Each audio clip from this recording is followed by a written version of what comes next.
This is a quick screencast on how to navigate MockOla, Keyhole Lab's 2D design tool.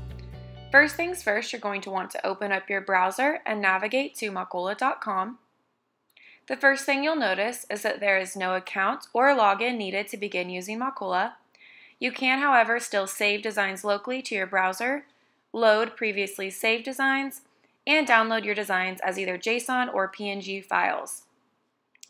Moving to the left side of the workspace, you'll see the Palettes toolbar. Each of the 5 palettes contain a collection of elements you can use.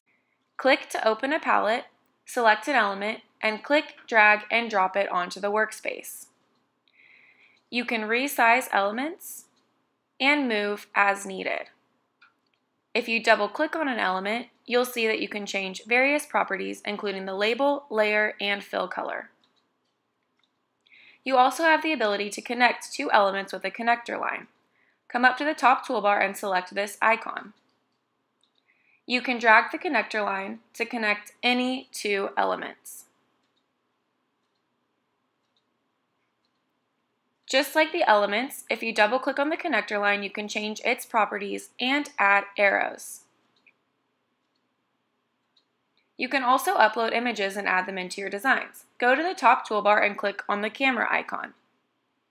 Double-click on the box, select Choose File, choose the image you would like to upload, and click Open. Just like other elements, you can change its properties, resize, and move. Going back to the top toolbar, you can cut, copy and paste elements, scale, and align. MockOla also has a draw function. You can change the color and size of your pencil and use it to enhance your designs. And again, once you are finished with your design, you can save locally to your browser or download as a JSON or PNG file.